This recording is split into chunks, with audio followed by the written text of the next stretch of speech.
chers camarades travailleurs, Excellences, au nom de l'Union soudanaise RDA,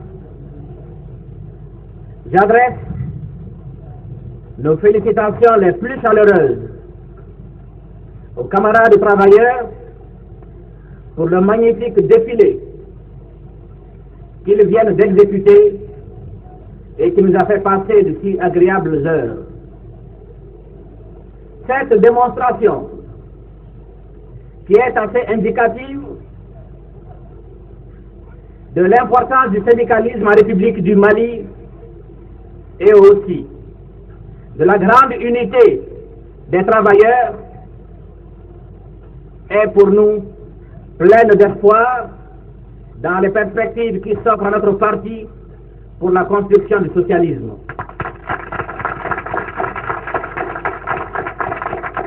Camarades travailleurs, vous venez de nous donner une fois de plus la preuve que vous avez compris qu'après la lutte politique qui a conduit notre pays à l'indépendance, il y a une lutte plus difficile dans laquelle nous nous sommes engagés et dont l'issue dépend dans une certaine mesure, dans une large mesure, de votre propre détermination.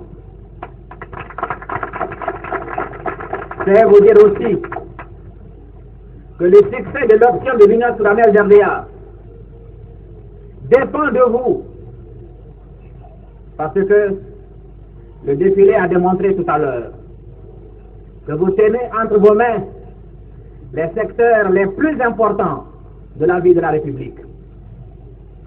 Cette confiance que le parti a placée en vous remettant ces secteurs importants, est le témoignage de votre grande conscience de militants et de travailleurs, mais aussi de votre détermination à ce que notre socialisme ne soit pas ce socialisme que l'on proclame un peu partout à travers l'Afrique, mais qui correspond en réalité à la bourgeoisie camouflée sous des dehors de développement socialiste.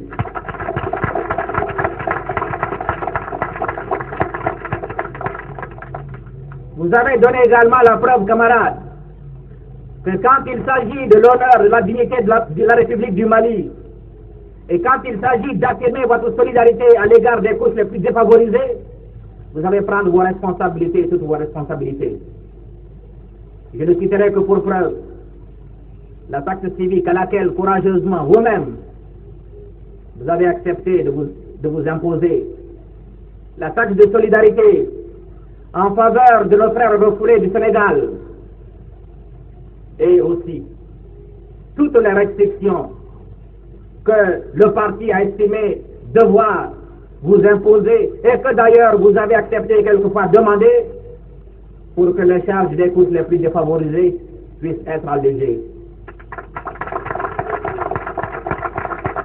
Je puis vous donner l'assurance, camarades travailleurs, que le parti et le gouvernement se feront un devoir impérieux de réaliser toutes les conditions maximales pour que la marche en avant de notre pays vers le socialisme devienne une réalité pour tous.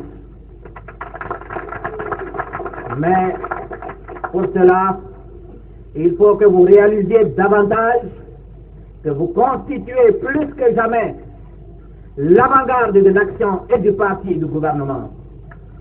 Et le 1er mai doit être pour vous l'occasion de dresser le bilan de votre action personnelle dans les chantiers, dans les bureaux, dans les champs, partout où vous vous trouvez, pour qu'à vous-même, vous puissiez vous dire si vous avez pleinement rempli votre tâche et votre devoir. Le 1er mai doit être également pour vous un examen de conscience. Et vous devez vous demander si pendant l'année écoulée, vous avez été exact, vous avez été assidu, vous avez donné le maximum de vous-même à la tâche que vous étiez confiée. Il doit être également pour vous l'année aussi des résolutions. En effet, vous devez compte tenu du passé, compte tenu de votre examen de conscience, corrigez ce que vous avez pu constater chez vous comme défaillance ou comme erreur. Et il faudrait que l'année nouvelle des travailleurs qui commence aujourd'hui soit pour vous une occasion d'être un meilleur enseignant, d'être un meilleur instituteur, d'être un meilleur agent de la fonction publique, d'être un meilleur ouvrier, d'être un meilleur cultivateur et d'être aussi un meilleur agent de l'information. Camarades, c'est en apportant chaque jour des victoires sur nous-mêmes, sur nos faiblesses, sur nos erreurs, que nous ferons un pas de plus vers le socialisme. Parce que le socialisme, ce n'est pas, comme on peut le croire, surtout quand il s'agit de le construire, que le socialisme se construit dans la facilité. Il ne se construit pas dans la facilité. Dans les années premières, il faut savoir serrer la ceinture. Dans les années premières, il faut s'armer de courage et de patience et surtout de confiance et de beaucoup de confiance. Mais si on n'est pas arrivé à vaincre les faiblesses créées en nous par le système colonial, si nous ne sommes pas parvenus à dominer les facilités vers la vie de jouissance, si la plus petite pénurie peut nous mettre en émoi, eh bien, il nous sera difficile de construire le socialisme. Nous devons nous dire que nous ne sommes pas les seuls à vouloir construire le socialisme. Il a été construit déjà en d'autres lieux, dans des conditions beaucoup plus difficiles que les nôtres. Ces peuples-là ont réussi parce qu'ils ont su s'armer de courage et de confiance. Pourquoi nous aussi, peuple du Mali, peuple courageux par essence, peuple attaché à sauvegarder sa fierté et sa dignité, peuple attaché à défendre coûte que coûte son indépendance, pourquoi nous aussi ne réussirons pas?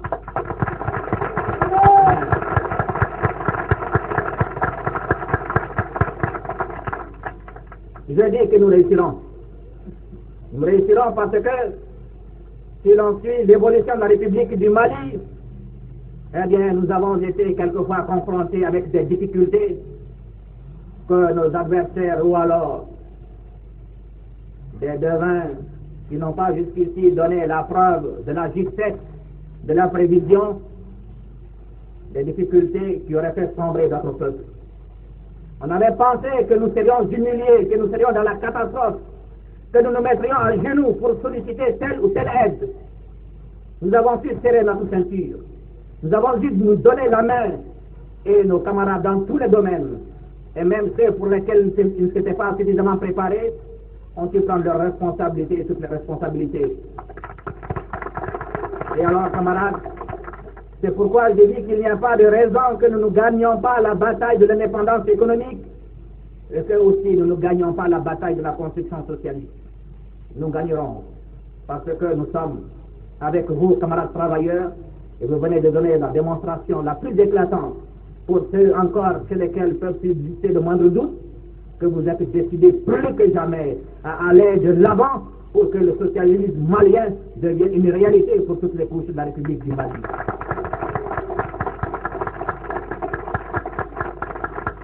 Pour terminer, camarades, je vous donne l'assurance au nom de l'Union soudanaise RDA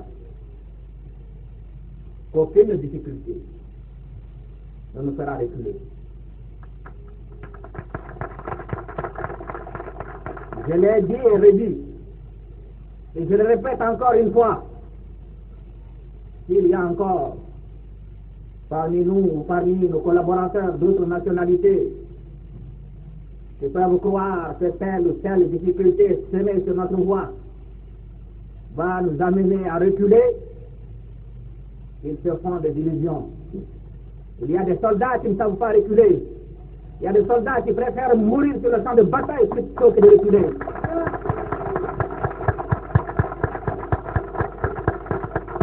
Eh bien, tous les Maliens, qu'ils soient de l'administration, du secteur privé, ou des éleveurs, ou des paysans, des pêcheurs, ou de notre armée nationale intégrée au peuple, et notre armée de travailleurs et non de mercenaires, eh bien, je dis que tout cela, tous ces Maliens, sont des soldats plus décidés que jamais et qui, plutôt de reculer, préféreront mourir sur le champ de bataille pour la conquête de l'indépendance.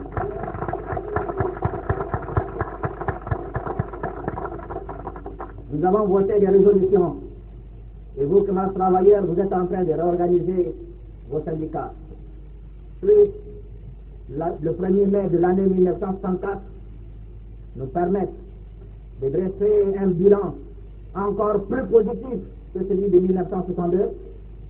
Je suis convaincu qu'il en sera ainsi, parce que, avant tout, vous êtes et vous demeurez des Maliens qui ont fait le serment non seulement de construire un Mali prospère, mais aussi de libérer l'Afrique de toute domination et de construire une Afrique unie et libre.